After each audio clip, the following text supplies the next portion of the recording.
All right. I just figured I'd go into the next piece of this and start with my. I got a little bit better lighting here. It's not by much. Um, I'm learning the way things are going pretty quickly, but I'm a fast learner. But I don't know much about uh, what live stream stuff. That's a new thing for me, so I'm learning. And if you guys have any uh, tips or suggestions of how I can make my live streams or my videos in general that are non-narrative just more fun to watch. I'm only doing live streams right now because I don't really have access to editing right now. At this current location that I'm at right now, I'm staying at this little guest house here. Very beautiful in the woods. My father owns this place, and just been hanging out here. It's kind of just my creative haven. And but hopefully in the future I'll have a little more put together videos and maybe have some more graphics and showing you images of what I'm talking about in terms of movies and stuff. But for this video, I would like to go over some of my favorite fantasy films. This one is probably not as standard as science fiction. I think people who like um, sci-fi are pretty universal of what their top movies are. Mine might be. I don't know. I haven't really done a whole lot of research on what like top fantasy films are. Another reason is like it's hard to kind of like what constitutes as fantasy. People say that it's magic or fantasy worlds. It could be all kinds of stuff, and that's why I think it's the most diverse genre in terms of like of speculative fiction. I think fantasy is one that you get most diverse worlds in. So I'll kind of go over, and hopefully I'll be a little more consistent with my numbering here. I actually wrote down that this time. So let me just kind of go off them. And the number one, very obvious choice. This is the most obvious of all the choices. Lord of the Rings. What can be said about Lord of the Rings? Not much, because everything that has been said about it has already been that can be said about it has already been spoken.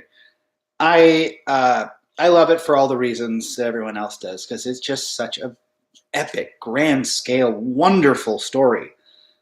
You get like if you count like the extended cut, that's almost like 12 hours almost of story. You essentially get like an entire television show, like an entire season of Game of Thrones, if not more so, in this one movie. And I call it one movie. It's not Fellowship of the Ring, Two Towers, Return of the King. It is Lord of the Rings to me. One big giant just story. But it's because many reasons why I love it. I love obviously the writing and the characters. I love the special effects are great.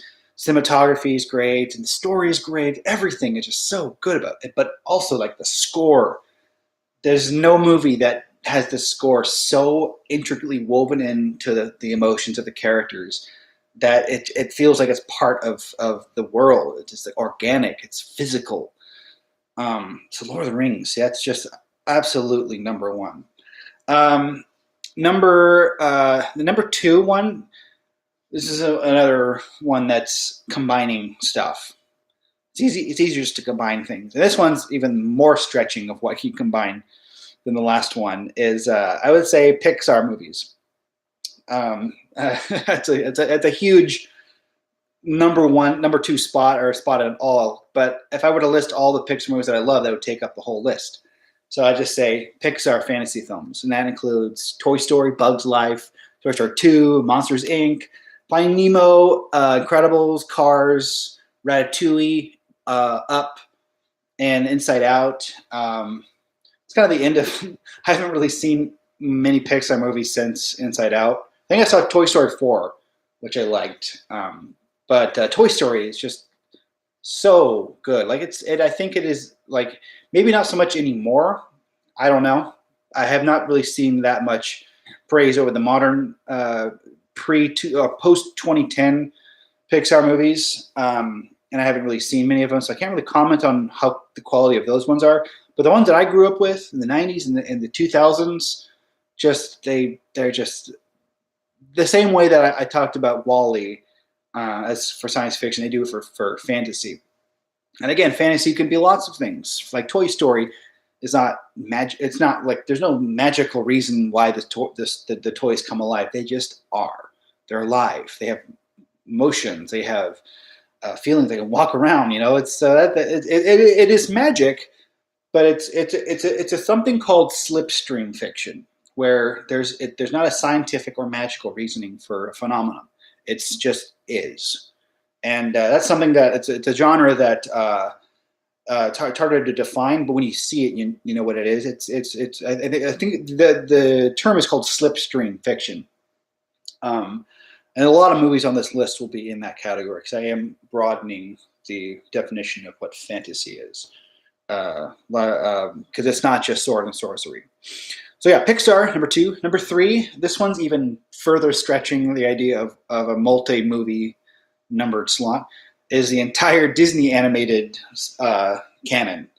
That goes Snow White, Pinocchio, Fantasia, Dumbo, Cinderella, Alice in Wonderland, Peter Pan, Sleeping Beauty, Little Mermaid, Beauty and the Beast, Aladdin, Nightmare Before Christmas, Lion King, Pocahontas, Hercules, Mulan, Tarzan, Emperor's New Groove, Atlantis, Lost Empire, Treasure Planet, Lilo and Stitch, Brother Bear, Princess and the Frog, Frozen, Zootopia, Moana, and again, that's kind of where my knowledge of movies end. I kind of stopped watching Disney movies when 2010 kind of came around. But those ones are all the ones I grew up on, and so many different, a lot of, again, that would take up my entire list if I were just to list all these Disney movies in my top ones, because there's so many. So I'm just going to kind of crunch them into one slot here. So yeah, the Disney animation. Yeah, that's you all know those movies, so there's not a whole lot to talk about there other than just they're beautiful. Both the hand-drawn animated ones, like Beauty and the Beast, to some of the CG ones. I'm not a huge fan of the CG, and that's actually why I stopped watching the Disney canon, because I'm just not a fan of CGI. It looks cool, but it doesn't have the same warmth that hand-drawn animation does. So I have seen Frozen and Zootopia and Tangled. I did like those ones, but after that, I kind of stopped caring. They weren't doing it for me. I prefer 2D animation or hand drawn animation. So number 4, another combined one is the Harry Potter series. I think Harry Potter is one of those universal things that everyone loves. It's Harry Potter. It's kind of like Lord of the Rings. Only it's a contemporary fantasy, which is a unique genre. It takes place in the real world. It's just that there's magic and wizards, monsters, all kind of swarming around and right in our peripheral, but we just can't see it. I think it's a cool concept, and great writing, great special effects, great direction. All those movies are wonderful. But I think my favorite of that series is probably maybe Goblet of Fire. I think is probably the best one. But I also really love the original one, the first one, with Christopher Columbus directing that one. I think it almost feels like E.T. to me. Like the way it was shot is so pretty, and so like all the glowing highlights and the warm orange tones. It's the most magical looking of the movies. After the second one, it starts to get a little more gritty. Well, a lot of desaturated colors, it gets a little darker because the stories are getting more darker. By the time we're at Deathly Hallows, it's almost like we're monochromatic because muted colors are so just dense that almost look black and white at some points. Still look great, but I do prefer color. I prefer looking at something and just being like just vibrant color. I like that. So yeah, Harry Potter would be number 4. Number 5, like my last list, I was including television shows because in my opinion, television is the sister art to filmmaking, cinema. So cinema, television, they should be viewed as equals, not like best television, best film. They're basically the same thing. It's just done in a more long scale format. But so this one is number 5 slot is Game of Thrones. For a long time, I was not interested in Game of Thrones. For its entire run, actually, I didn't watch a single episode. I watched pieces of the first season, and I will say, even to this day, I think the first season of Game of Thrones is the weakest. I just don't. I think it's boring. I think there's a lot of scenes of just expositional dialogue, and the look of the show was kind of ugly, really brown, very beige colored. I could tell they're trying to find their footing of what they're trying to do with the show, um, but it wasn't for me. Then season two came around. I'm like, okay, I get it now. So this is what people are talking about when they talk about Game of Thrones being equated to Lord of the Rings. I don't necessarily think it's on the level of Lord of the Rings. It's close, but it's there. There's long patches of this show that I do find just kind of like, all right, where are we going? We're just kind of lingering on characters I don't really care about. A lot of just dumps of expositional dialogue. It's kind of like, okay, get to what you're trying to say. Show us. Maybe may not even tell. Just show us what you want, what they're thinking. But when the show is good, it is phenomenal. The Battle of the Bastards, or the Ice Wall battle, or some of the best battle sequences. Like Battle of the Bastards, when it comes to like really gritty, realistic battle sequences, I think the only one that really tops that is the D-Day scene from Saving Private Ryan. It's brutal. It's great filmmaking. It's tense, and it's great. So yeah, Game of Thrones, kind of a mixed bag because there's so many episodes that I love, and then there's a couple of ones that I just like. If I were to watch the show again, I've only seen it once, and I watched it after the entire airing of it. I think I this year or last year I finally watched the entire show over the course of like the whole year, and yeah. So I would just say if I was going to start it again, I would start it at the second season. Skip the first season. I don't really, whatever. I know the characters are. I don't need them being set up again. So I would skip the first season, cut right to season 2, and go on from there. A lot of people did not like the final season, and in some ways I understand why, but I liked it. I thought it was fine. The final episode wasn't like this. It wasn't a Breaking Bad finale. Breaking Bad, it's a hard one to top. To wrap up your show in such a perfect way that Breaking Bad did, that's a very tough thing to top. And I wasn't expecting this show to do that, but what I did get was I thought it was fine. I left happy, and I was like, okay, that's a good show. It wrapped it up in just enough that I did not feel cheated at the end of it.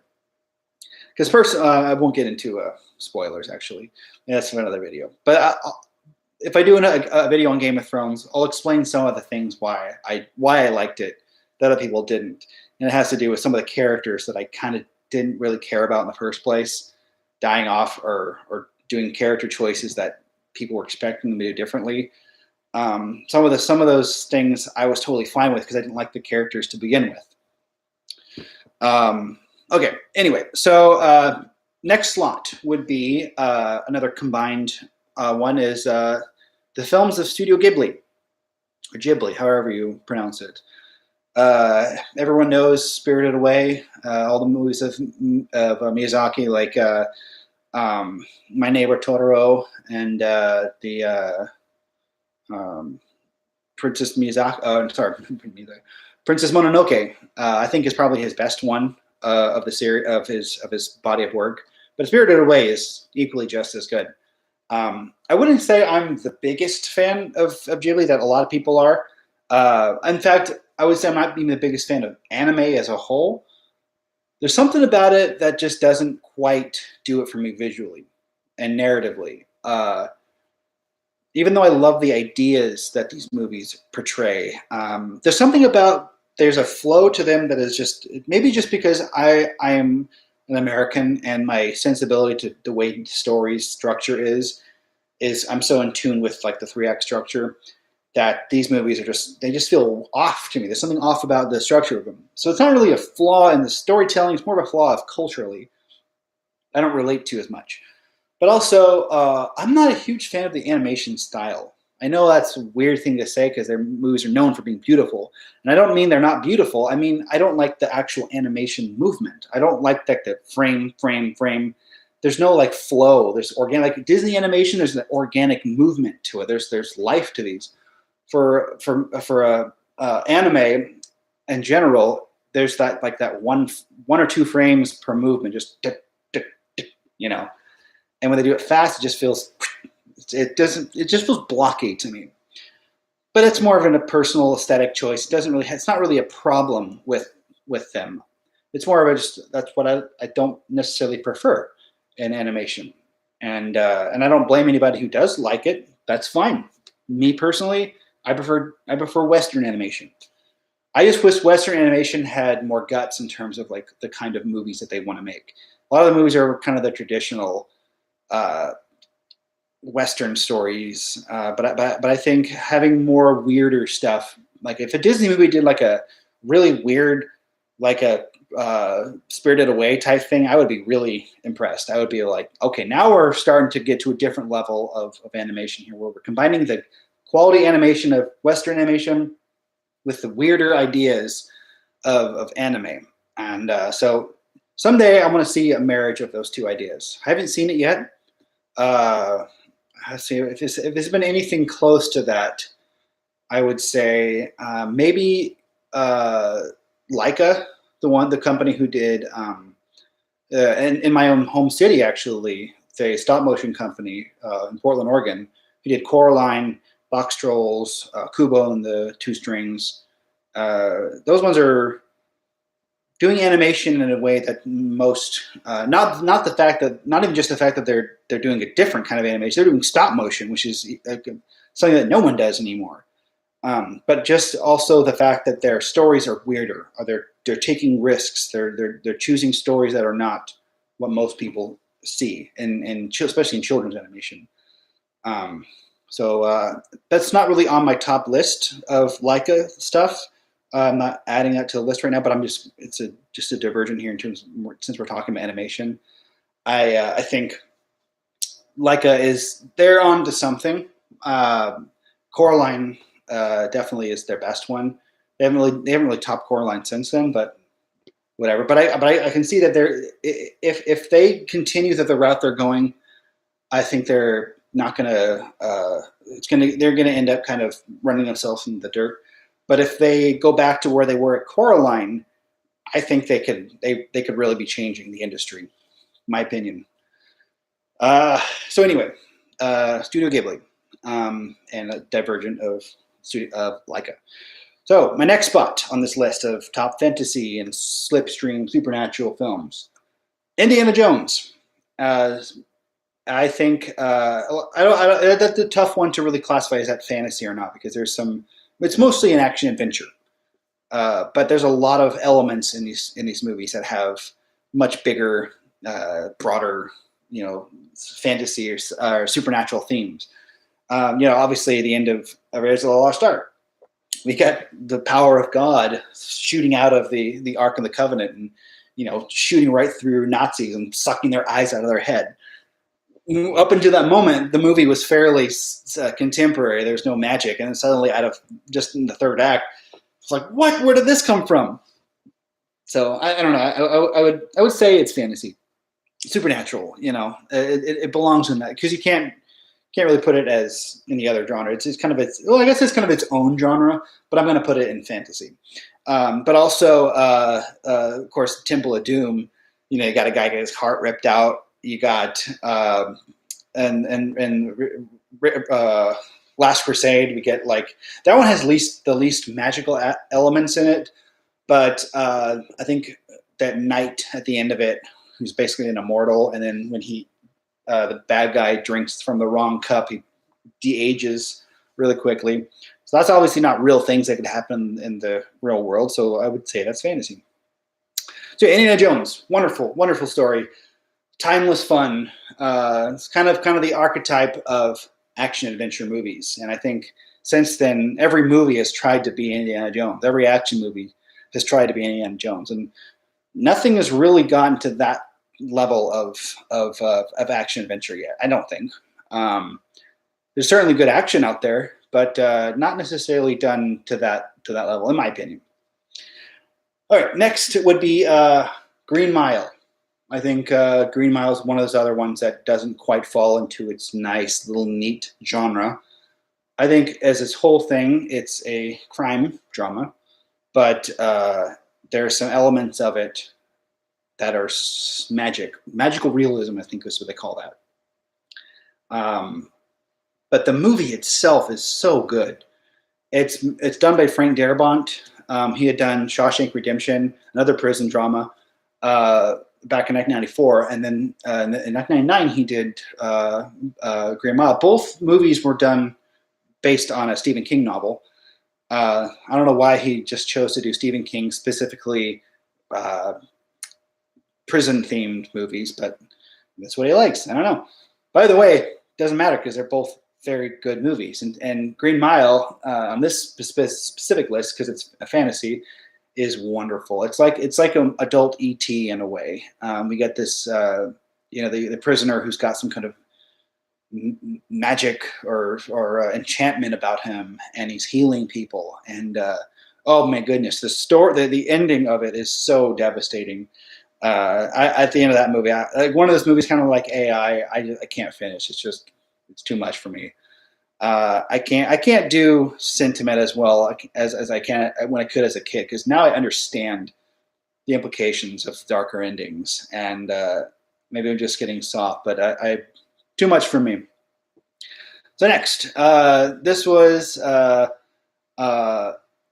one of the best movies of 2006. This was Pan's Labyrinth from Guillermo del Toro. I think that movie is a modern fantasy masterpiece. I think I have not seen fantasy done for adults in the way that this movie did. It's a precursor to Game of Thrones in terms of like magical and creatures, and it's kind of like the adult Harry Potter in a way. Um, Guillermo del Toro, I think, is his best movie. Um, yeah, there's not much to say about that one other than that's just a great dark fantasy. Yeah. So let's get right to number 10. Like my sci-fi list, my number 10 spot was reserved for a classic because a lot of my movies are pre or post 1970s. But I'd like to go back to the old days and give respect due to where it belongs. Not because I'm doing this specific one out of obligation. I'm doing this one because I truly believe this to be one of the best fantasy movies of all time, and that is Wizard of Oz. Duh. I've got once again a very obvious choice. A lot of people put that higher on the list. I put it down lower just because some other movies I liked a little bit more, but this still is just as good. And it doesn't. It's one of those movies that it just feels timeless. It's it's Wizard of Oz. It's who doesn't know what Wizard of Oz is? It's just a perfect little nugget of 1930s magic, and I love it. It's a wonderful thing. So those are my top 10. So just to kind of encapsulate, so I got Lord of the Rings, Pixar, Disney, Harry Potter, Game of Thrones, Studio Ghibli, Indiana Jones, Green Mile, and Wizard of Oz. So now we'll go into some of the other ones that I haven't that aren't as well known, aren't as on top of top fantasy lists that I've seen anyway. Start with King Kong. I would put that on my top 10 list. I think I should have, but it's one of those movies that I don't know what genre really would go into, horror or fantasy. It's more of a kind of like Indiana Jones, where it fits in that kind of a slipstream, I guess, because it's a contemporary story at the time, but with these magical elements or sci-fi elements of dinosaurs showing up, and there's with no explanation. Just there's an island in the middle of the sea with monsters, dinosaurs, and I just think that concept is one of my favorite ideas. I love an idea of ordinary people going into a jungle and facing monsters. That's just it's a simple concept, but when I was a kid, I recreated that idea endlessly. All my old Lego movies were about group of soldiers, group of explorers heading into an unknown world to fight monsters. And to this day, I still think that's one of my favorite concepts for a story. My only thing now is that there's got to be more. There's got to how do you add to that? But I think King Kong is the ultimate example of that type of story. Just a perfect little nugget of that. It's actually kind of the first of that concept too. But I love the stop motion monsters. Obviously, I love it was the first time in cinema history where they had a full cinematic score. Because before that, you'd have a movie that would just show, and then no music on top of it. But this one actually had a music score, like almost scored to the action, which up until that point had never been seen. So I thought that was really cool. But I just love this movie so much because it's just the influential, how much influence it had on me as a kid. So I would actually say that that's if I was going to have a top list, I would say that's 11. I would put that as 11 as my top 11 films. But some of the other ones that are not, I would not put on my top 11. Let's kind of go through those. The Fall from 2006 from Tarsem Singh. That's a great one. Again, it's not quite fantasy. It's more of imagination. Basically, the whole movie is a story being told to a little girl in a medical ward. But the story being told is fantastic, and there's lots of weird things that happen, but it's not quite fantasy as like the story is not portraying these to be real things happening, and so it does not really quite fantasy. But there are fantasy visuals in the story for sure, and some of the best visuals that I've seen in a movie. Like he shot it over like 4 years, over like 10 or 15 different countries, with some just picking out the most interesting locations of each of those, and writing set pieces around those cool locations. Great. So yeah, The Fall is a great one. But again, not quite sure if that counts as fantasy or not. That's really up to how you'd interpret fantasy. Another one is the Pirates of the Caribbean, the original trilogy, not the second two that were released like 10 or 15 years later. No, the original trilogy is great. That one gets as close as you can to the original, the spirit of Indiana Jones. I think that one, in terms of like something set in a real world with like weird magic kind of happening in the background, that one is and done with the action and adventure that these movies do. It's a lot of fun. A lot of people hate the third movie, but I think that actually is. I guess it's not the best of each other, but it's still really good. The first one is probably the best. The second one is really good. Third one is better than people give it credit for. That's better than people give it credit for. It's not the best movie ever, but a lot of people hate it because how weird it was. The rest of the reason why I like it, because it is so weird. And Disney took some odd choices for that one. I was kind of like, props to you, Disney. You did something that you definitely wouldn't do now. But so yeah, Pirates of the Caribbean. The other one would be Being John Malkovich. Again, kind of the genre of slipstream, where it's not quite, there's no magical or scientific reasoning for something happening, but it's people going into the head of the actor, John Malkovich. Very strange concept, but it works. Spike Jonze directed that one. I think it was written by, who was the guy who did Eternal Sunshine of a Spotless Mind? Whatever his name is. Great story, great weird movie. If you like kind of cerebral stuff that's done in a goofy kind of way, this is one of the few examples of that, where they're obviously treating the concept legitimate and they're not questioning it. But on top of that, they're adding just all kinds of really goofy situations that are really funny, but all portrayed serious. So yeah, Being John Malkovich, that's a great one. So here's another. My next one would be something that, again, you can't quite put it in a genre other than wuxia, the martial art genre from China, and that is Crouching Tiger, Hidden Dragon. The reason why I'm putting it in fantasy is because wuxia is sort of like the heroic old fantasy of like Arthurian legends, but that's their kind of version of it, where they're flying around, just jumping on one step on the ground, and they're like flying through the air. To me, that sounds like magic. So maybe it's not the magic that we know, but it's a magic that some other in some other reality, maybe that is that magic. I don't know, but the way they portray it is really cool and fun, and great action, great dialogue, great direction. So yeah, check that one out. Then kind of get to some of the 80s fantasy. This is one that a lot of people would put higher on the list of fantasy, but because I'm broadening the aspect of what fantasy is, they're a little bit lower on the tier.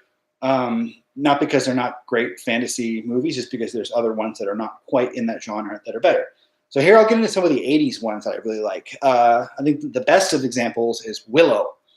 That is really a fun movie. It's as closest to like the fantasy equivalent of Star Wars as I think we're going to get, especially since we're in an age where we're never really going to get those kind of effects anymore because everything's CG now. And there was some early CG effects in Willow, but a lot of it was done with like puppets, stop motion. Yeah, it's a wonderful little adventure, kind of like a precursor to Lord of the Rings in a way, in some aspects. Yeah, that's a great one. Another one is Dragon Slayer. One of the movies that got me into filmmaking. Actually, that was one of the ones that I watched and said like where I realized filmmaking techniques. But the dragon Vermithrax is creepy and it looks great. The stop motion effects on it, or actually go motion effects, where they have like I don't know if the exact process, but I think it's where they animate it and then a computer records all of those movements and then it'll move it very slowly over like a long shutter, long exposure on a camera. So the animation has a blur instead of just like it's here 1 second, next frame it's over here. You can see like the motion blur in it, which I think it adds such another layer to the movie, an organic layer to it, which looks great. So yeah, Dragon Slayer. Another one is Legend, Ridley Scott's Legend. He did this one right after Blade Runner, and you can definitely tell that he was channeling. There was some kind of thing going through his brain doing those three movies of Alien, Blade Runner, and Legend, where he just had the golden touch. Everything he touched just looked amazing. Legend is one of the prettiest movies I've ever seen. I would even say it's better looking than Blade Runner. Because the way he shoots it, the lighting is so beautiful. I've never seen a movie lit like this movie. The golden light shining through trees, the way he uses reflections to light actors' faces. The movie itself, the story is a little flat. It's pretty standard. The dialogue is, not that great. But the movie is just so nice to look at that I would add it as on the top list of fantasy films. I would think it's definitely if it's the best looking fantasy movie, certainly the best looking fantasy movie of the 80s. Some other there's plenty more 80s fantasy to talk about, like Dark Crystal. Not necessarily one of my favorites, but it's one that I know a lot of people like. To me, there's something unnerving about the whole world having no humans in it, and everything being puppets. It just something just kind of creeps me out about it. So it's hard for me to really get into Dark Crystal, but I respect it for what it is. And there's certainly some fun ideas in it. But yeah, it's one that I don't tend to watch often, just because I like the Muppets because they're in the real world, but when there's no other humans around, it just feels empty to me. That's just me. What are some other 80s ones? I guess there's Conan the Barbarian. Again, not one that I'm a huge fan of, but I know a lot of people add that to lists. I think it's a nice. It's an okay movie. It's okay. It's just it's very hokey at times. A lot of kind of clunky direction, but people like it, so I'll give it its cultural respect. Labyrinth. Once again from God, I'm skipping on the name of the creator of Dark Crystal. The Muppets. What's his name? Yeah, whatever. Henson, of course. So Labyrinth with David Bowie is great. A lot of goofy effects in it, really dated looking effects, but there's a charming aspect to them. So it's not a good looking movie and it's not a well made movie, but there's something about it that is charming, that is a little bit endearing, and I think honestly there's a couple movies that I could see being remade, and I'm not a fan of remakes, and I don't think some remakes should not be remade. What I think people should be remaking are movies that had a good idea, just weren't executed quite well. Don't remake a good movie that executed it well. What's the point of that? Remake movies that don't quite have didn't had the right idea, but didn't quite have the skills to do it. And one of those examples was another '80s movie that I kind of like, but wasn't done quite well. Was Clash of Titans, and the remake of it, in my opinion, it did kind of it served the purpose better for the story the way it was done in a remake. I wouldn't say I liked the remake very much, but it's still like it was better in my opinion than the original. The original is really clunky, like even for its time, there's some effects in there that like yeesh, especially the fact that it came out in 1981, same year as Dragon Slayer and Raiders of the Lost Ark, and some of the effects looked like they were from the '60s. Stop motion effects looked really bad, and I'm a fan of stop motion. I love stop motion, but I don't know what was happening going on, but it just didn't look quite right. It felt like he was kind of degressing. Ray Harryhausen, the effects artist, felt like he was degressing in his style and his technique. In my opinion, anyway.